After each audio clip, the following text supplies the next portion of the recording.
آپ ان کو اپنا ٹیلی فون نمبر دے دیں، اتنی کتابوں کا پلندہ آ جائے گا۔ علانیہ رکھتے ہیں کہ ہم ناسبی ہیں، وہ کہتے ہیں امیر المومنین دیکھ یہ بالکل جھوٹے تھے، حسین بازو تھا، سیدنا امیر المومنین یزید ہے، گروہ موجود ہے۔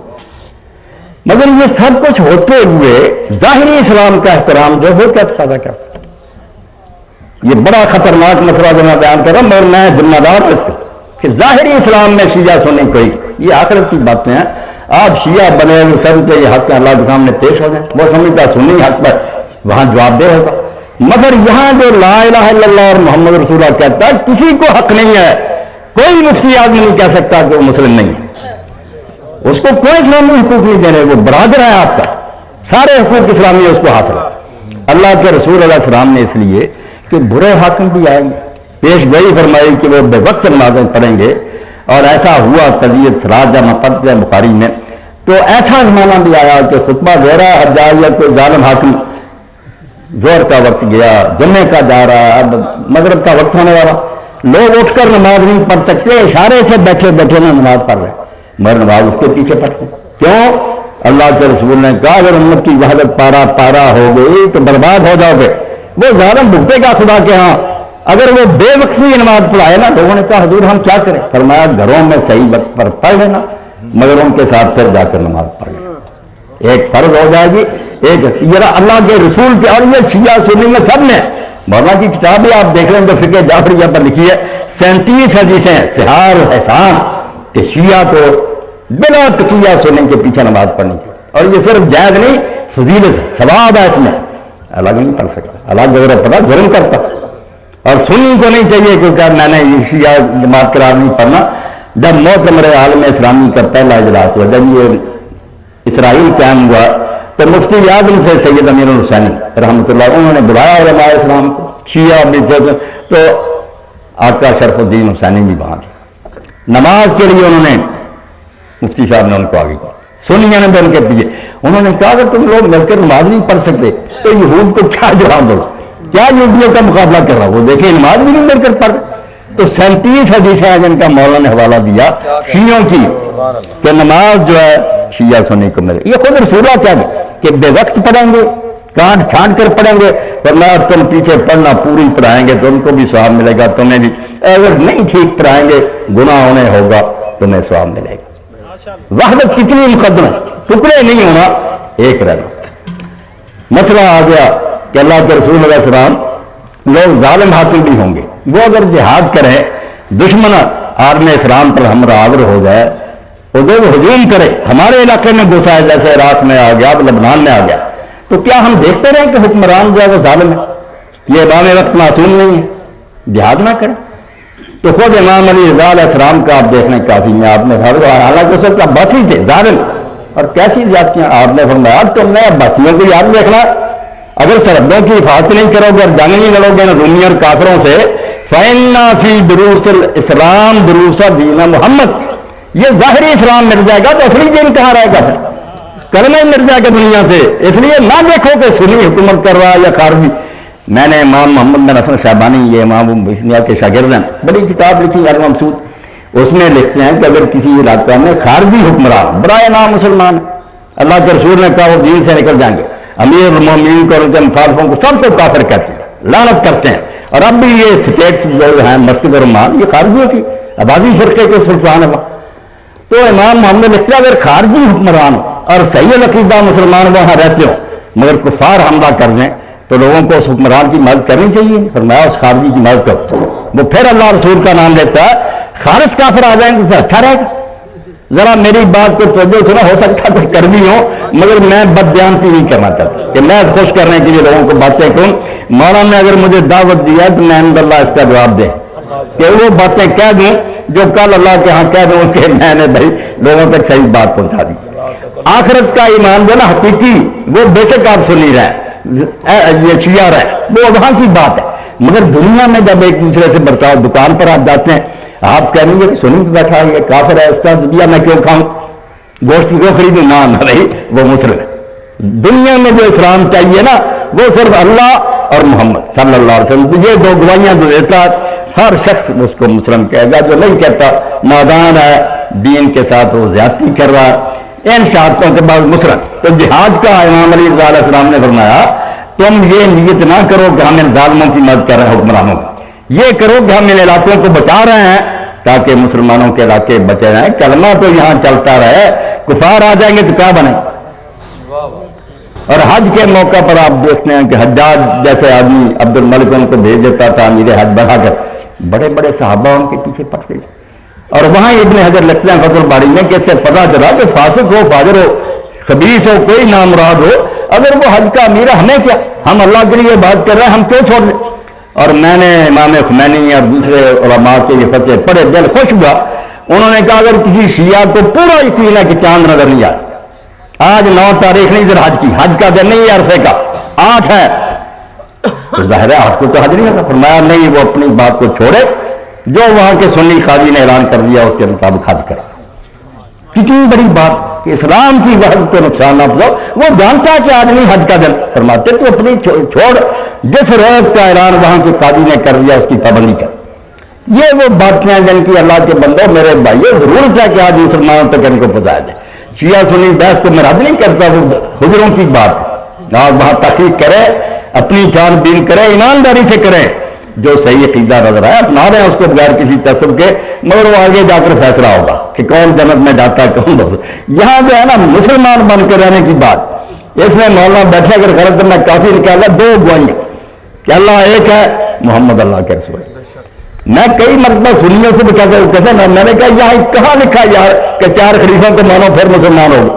یہ تم نے آگے بات چلا دی، انہوں نے بھی چلا دی.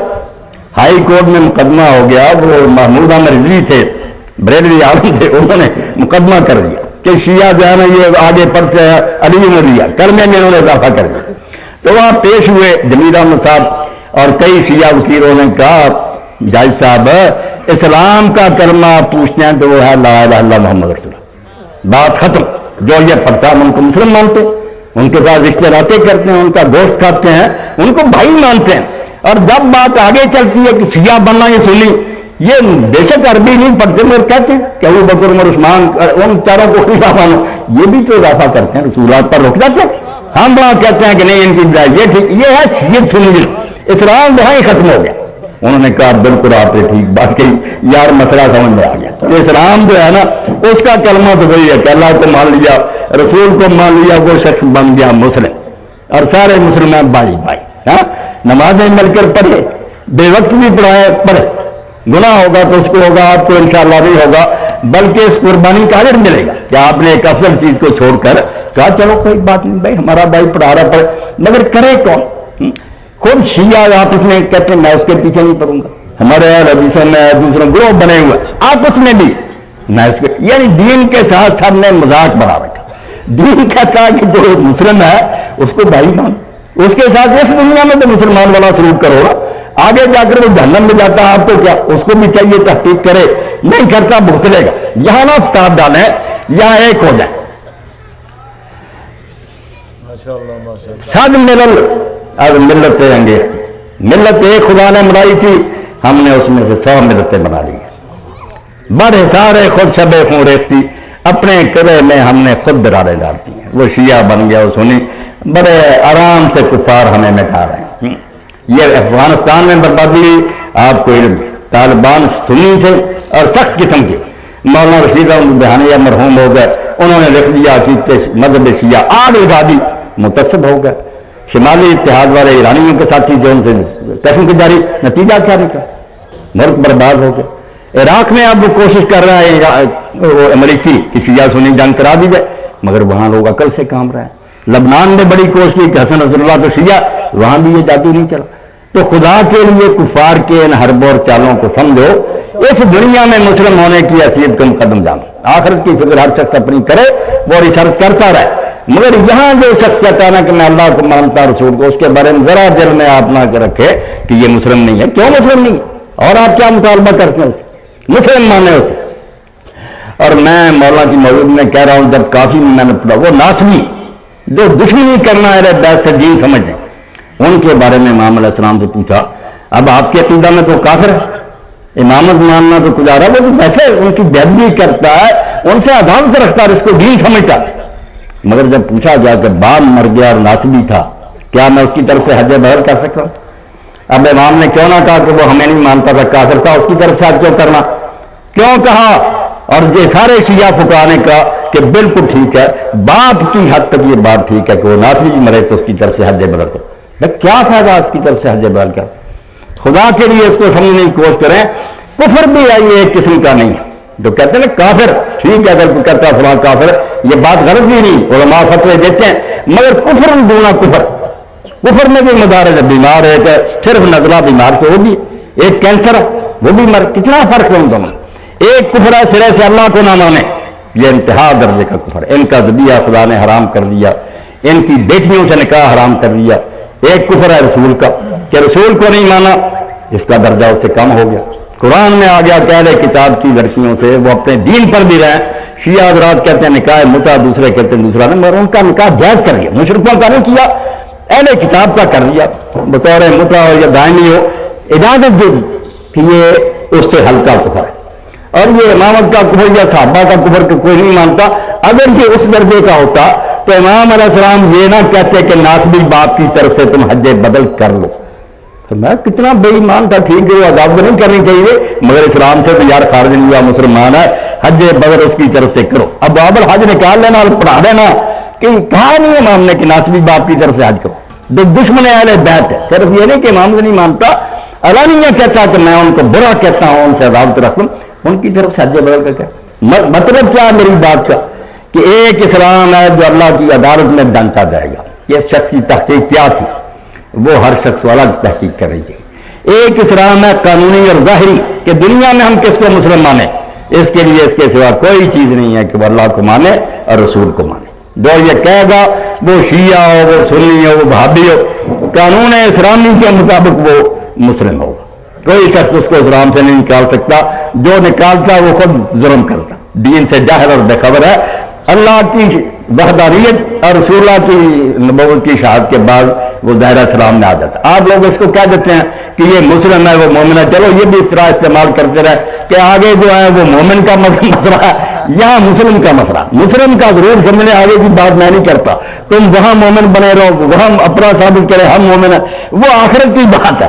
یہاں کیا چاہیے مسلم کہ مسلم ہے یہ نہیں، اللہ رسول کو مانتا نہیں، مسئلہ کوئی سمجھ رہا ہے یہ نہیں، آپ اس کو سمجھنے کی کوشش کریں، وہ الگ بات ہے۔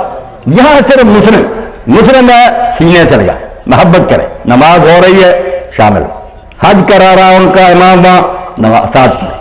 یہ فتویٰ جو میں نے شیعہ علماء کا بتایا سب جا لکھا ہوا کہ اگر آپ سمجھتے بھی ہیں کہ چاند کی رویت جو ہے یہ غلط کہہ رہے ہیں، چاند نہیں نظر آیا، 8 ہے آج عرفہ کا دن، مگر وہ کہتے ہیں چھوڑو اپنی بات کو، جب سارے مسلمان اس قاضی کے کہنے کے مطابق کر رہے ہیں تو ہم نے کیوں نہیں حج کرو، ساتھ کرو۔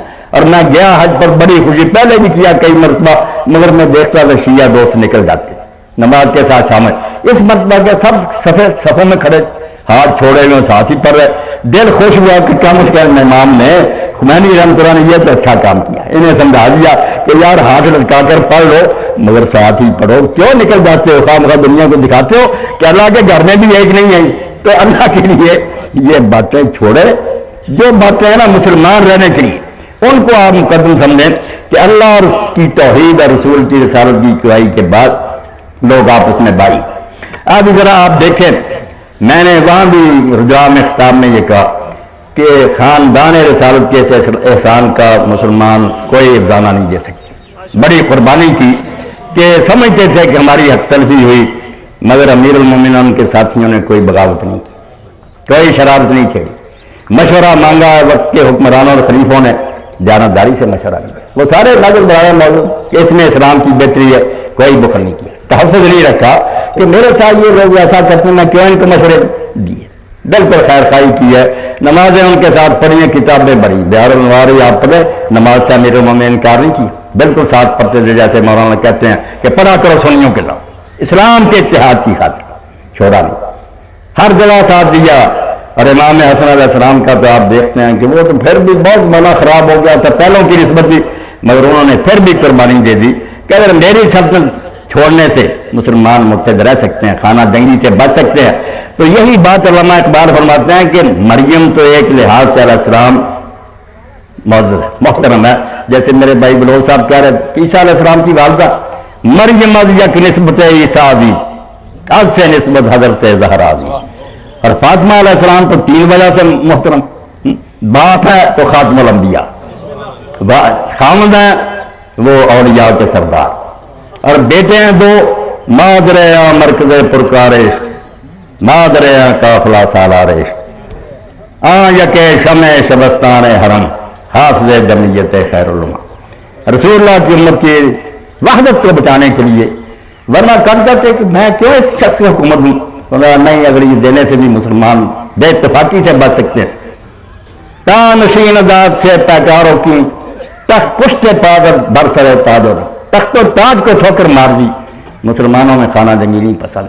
حالانکہ وہ جس قسم کا اسلام اس وقت تھا سارے جانتے، سنی شیعہ سب جانتے ہیں. بہانہ بنانے کی انہیں بھی پتا کہ اللہ کے رسول علیہ السلام نے کیا فرما دیا تھا کہ یہ ملک عزوز ہوگا. معاویہ سے جو حکومت شروع ہوگی وہ ظالمانہ ٹائرنگ کنگن، کوئی اسلامی حکومت نہیں ہوگی. ایک سنی عالم نہیں مجھے میرا جو کہے کہ اس کی حکومت اسلامی تھی. مگر کیا کیا جاتا؟ مسلمانوں کا اتحاد برباد ہوتا. کفار کو موقع دیا جاتا کہ وہ ملک میں گھسا نہیں، قربانی دے دی.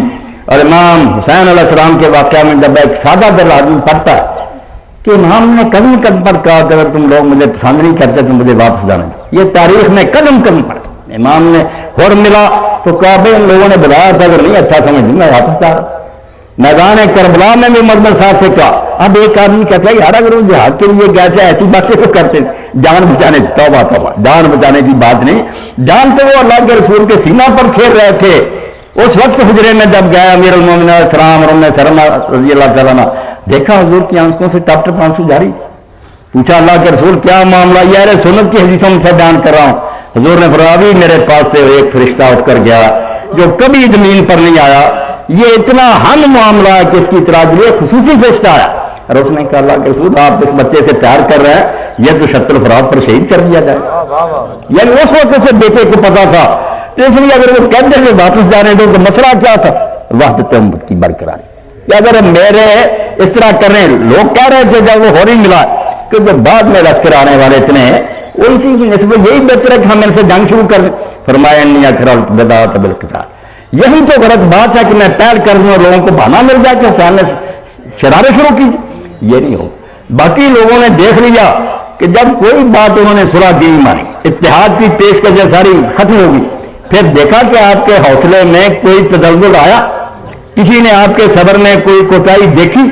از میں اونچوں کو ہسارا استوار، پائیدار اور تند سیر اور کامگار. پہاڑ اپنی جا سے ہل سکتے ہیں، حسین علیہ السلام کا ارادہ نہیں ہلا. انہوں نے کہا وہ باتیں یار نانا کی تعلیم تھی کہ امت اس فساد سے بچاؤ. میں کہتا تھا ورنہ تم سمجھتے تھے میں بزدل ہوں. پھر میدان میں اعلانیہ پڑھ رہے تھے کہ اگر تم سمجھتے ہو نا کہ وہ بزدلی کی باتیں غلط سمجھتے تھے، وہ تو صرف دین اسلام کی حفاظت کے لیے کہ کم از کم ظاہری اسلام چلتا رہے. مگر جب تم نے نہیں مانا تو اب سن لو ان کان دین محمد لم یستقم الا بقتل یا سیوف خذونی. اگر میرے مرے کے بغیر میرے قتل کے سوا اسلام نہیں بچتا تو مارو میرے اندر گھس جاؤ، کرو اپنا کام. مجھے اپنے ارادے سے کون کھیل سکتا؟ کسی میں ضرورت ہے کہ حسین کو متزلزل کر دے؟ تم نے نادانوں اور رحم کو میری ان پیشکشوں کو اس پر محمول کیا کہ میں جان بچانے کے لیے کہہ رہا ہوں. میں نے آخری حد تک کوشش کی کہ میری وجہ سے کرما گو میں کوئی شرارت نہ تھی. میدان کربلا میں بھی لوگ کہتے تھے کہ پیچھے جو لشکر آ رہا ہے انگن تو وہ تو بہت ہے، ان سے ہی شروع کر دیں. اللہ نے یہی تو یہ ظالم چاہتے کہ میں شروع کر دوں اور یہ جواب پیدا کر لیں کہ اس نے بھائی ابتداد کی. تو یہ سارے حوالے جب میں نے مختصر دیے اس سے آپ کے سامنے یہ بات آئی کہ خاندان رسالت نے ہر مرحلہ پر اپنے ہر حق سے دستبرداری کو قبول کیا، مگر کوشش کی کہ رسول اللہ کی امت میں اختلاف اور انتشار پیدا نہ ہو. لوگوں کی اپنی بدقسمتی تھی کہ وہ نہیں اس طرف آئے، ورنہ انہوں نے کوئی کمی نہیں چھوڑی. اب جو ان کے شیعہ اور شیعہ مولانا بیٹھے ہیں، آپ کو جانتے مشایعت بھی ایک رفع جنازے کے ساتھ لوگ چلتے ہیں. کوئی آدمی رخصت ہونا چاہتا ہے وضع کرنے کے لیے ساتھ ساتھ چلنا، مشایعت شیعہ اس سے نکلا. اب شیعہ کون ہے؟ جو اہل بیت کے ساتھ اقوال و افعال میں چلے، وہی کام کرے، وہی باتیں کرے جو اہل بیت نے کی. اگر کوئی شیعہ کہلاتا ہے نہ اس کی گفتگو اہل بیت سے ملتی ہے نہ اس کا عمل ملتا ہے، بالکل جھوٹا. میں نے امام محمد باقر علیہ السلام کا پڑھا، شاگرد نے کہا کہ امام ہم تیرے موالی ہیں، تو ان سے محبت رکھتے ہیں، ہمارے علاقے میں شیعہ ہیں، وہ کہتے ہیں ہم اہل بیت کے محب ہیں، یلیمون بالمعاصی، مگر گناہ کرتے جاتے ہیں، نہ نماز پڑھتے ہیں، جھوٹ بولتے ہیں، بے انصافیاں کے۔ امام نے فرمایا انہم کذابون، بالکل جھوٹے ہیں، لیس لنا بمغارن، وہ ہمارے شیعہ نہیں ہیں، جھوٹ بولتے۔ ہمارے شیعہ ہوتے، ہمارے شیعہ کا یہ کردار، شیعہ تو مانیں گے جس طرح کے ساتھ ساتھ چلنا، اگر وہ ہمارے ساتھ ساتھ چل رہا قول و فعل میں وہ شیعہ، ورنہ کوئی نہیں۔ مفتی جعفر حسین منچر لکھتے ہیں شرح نہج البلاغہ میں کہ امیر المومنین علیہ السلام اپنے زمانہ حکومت میں تشریف فرما تھے تو کمبر نے آ کر اطلاع دی کہ آپ کے کچھ شیعہ ملنے کے لیے آئے۔ آپ نے نظر دوڑائی تو دیکھ کر فرمایا جاؤ نے کہہ دو تم علی کے شیعہ نہیں ہو، نہ ان کے ماتھوں پر سجدوں کا کوئی نشان نظر آتا ہے، نہ روزوں کی وجہ سے ان کے پیٹ جو ہے وہ چپکے ہوئے ہیں، یہ کون سے میرے شیعہ، ایسے شیعہ ہوتے؟ تو اللہ کے لیے آپ یہ بحثیں اور جھگڑے نہ کریں، شیعہ بنیں، صحیح مانو جو ائمہ اہل بیت نے کیا نا وہ کریں، جو ان کا طریقہ۔ اب کیا مولانا نے اسراء اور رسوم لکھ دی بیچاروں نے، ادھر ادھر سے بارش ہو رہی کہ یہ تو وہابیت ہے، اور غریب کہتا بھائی جو اہل بیت نے کیا وہ کرو، جو انہوں نے نہیں کیا نہ کرو، اس پر طوفان برپا کہ نہیں، یہ گمراہ کر رہا، غلط کر رہا۔ اللہ خوش رکھے، میں اپنی بات ختم کرتا ہوں، اب آ گیا ساجد نقوی صاحب نہیں، بالکل ٹھیک ہے، میں ان کا جواب، میری بات اور السلام علیکم ورحمۃ اللہ وبرکاتہ۔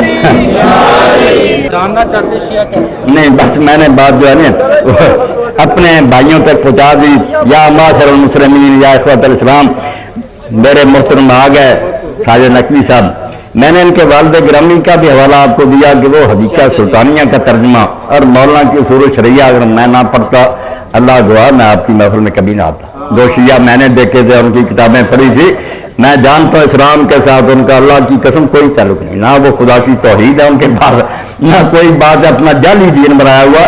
یہ کتابیں تھیں جن سے مجھے کچھ تسلی ہوئی کہ یار یہ اسلام سے باہر نہیں نکلا ہوا گروہ، اسلام کا گروہ توحید کو مانتے ہیں، اور توحید ہے باری تعالیٰ بھی ایسی پاک اور صاف کہ جس میں کسی شرک کی ملاوٹ نہیں، کوئی تشبیہ نہیں، کوئی تمثیل نہیں، خالص تنزیہ کی۔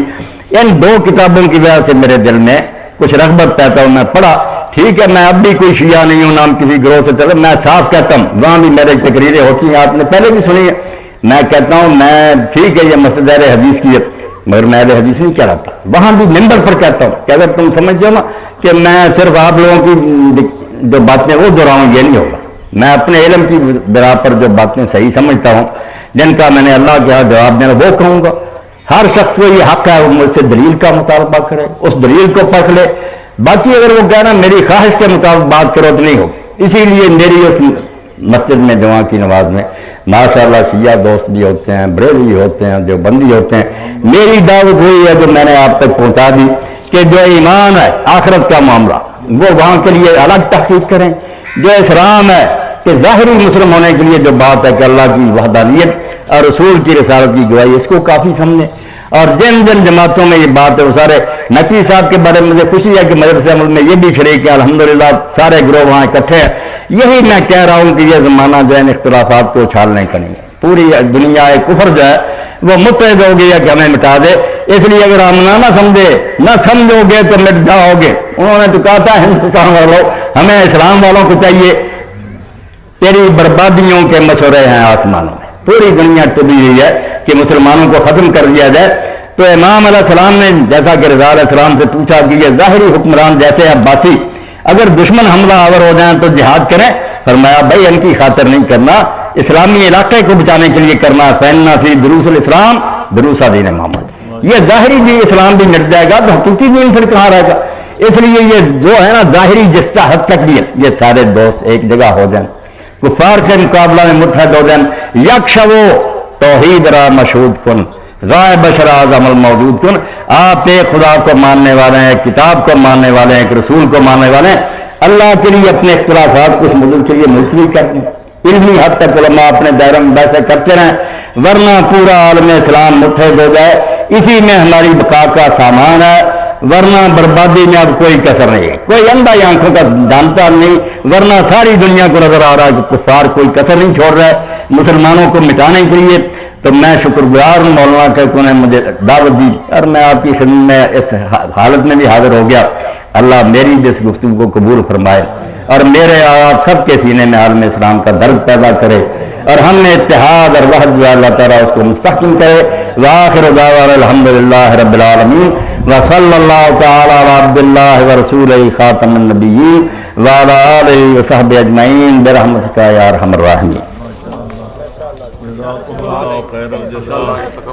ہم آپ کے ممنون احسان ہے کہ تشریف لائے اور ہمیں مستفید. میں آپ کا احسان مولانا سے مراد. سوال کیا تھا؟ عملی طور پر ثبوت دے رہے ہیں کہ سارے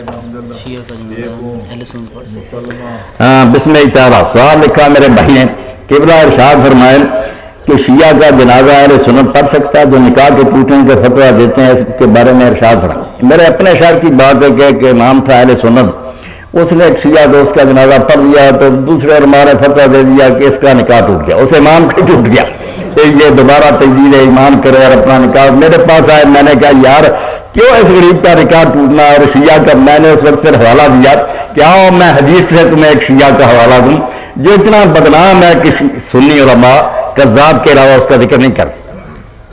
ہار صابر کا ذکر جب کرتے ہیں کہتے کذاب تھا, رجت کا قائل تھا, انتہا درجے کے سخت کلمات کہتے. مگر اس کے مرنے کا وقت آیا تو اس نے کہا کہ میرا جنازہ گورنر کوفہ صحابی عبداللہ بن یزید خطیب پر آئے, انہوں نے جنازہ پڑھایا صحابی رسول نے, انہوں نے اس کو لہد میں اتارا, پاؤں کی طرف سے سال کر کے داخل کیا اور کہا یہی سنت. میں نے کہا حدیث ابھی نکال کر دیکھو, اتنا اعلانیہ بدنام شیعہ اس کا صحابی جنازہ پڑھا رہا ہے, اس کا نکاح نہیں ٹوٹا. کیوں کہتے ہیں ایسا؟ بھائی مسلم ہے, بھائی ہے, پڑھا کرو. نکاح کیا ٹوٹنے جب پتہ چلے ہمارے بھائی پڑھو. یہی تو میں آپ کے سامنے چلاتا رہا ہوں. اگر کوئی نہیں سمجھ سکا تو اللہ تعالیٰ ہدایت دے. جنازے بھی پڑھو, نمازیں بھی پڑھو, آخرت کا معاملہ اللہ پر چھوڑو. جو نہیں صحیح تحقیق کرے گا خود ہی بھگتے گا. جس نے تلاش حق میں کمی نہیں چھوڑی, اس کے بعد جو کچھ بھی نتیجہ اس کے سامنے آئے انشاءاللہ اللہ رحیم اور عادل ہے, ظلم نہیں کرے گا. اگر اس نے تعصب چھوڑ کر ایمانداری سے تلاش کی ہے تو اول تو اللہ تعالیٰ ہدایت ہی دے دے گا. اگر کوئی ایسا ہی بدنصیب کہ نہیں کوئی موقع ملا تو انشاءاللہ اس پر اپنی رحم سے فضل فرمائے گا, سزا نہیں ہوگی. تو جنازے پڑھا کریں, نکاح کیوں ٹوٹنا, نکاح بھی آپس میں کریں. آپ بچیاں ان کو دیں, وہ آپ کو بچیاں دیں, تو تابے بھرے ہوئے, کوئی اس میں مانع نہیں.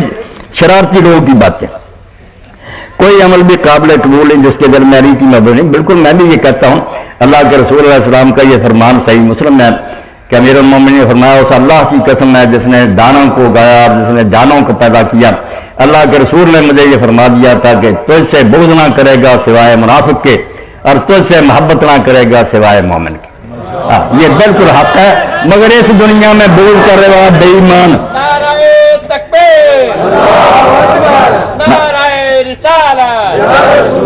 علی کا طرز زندگی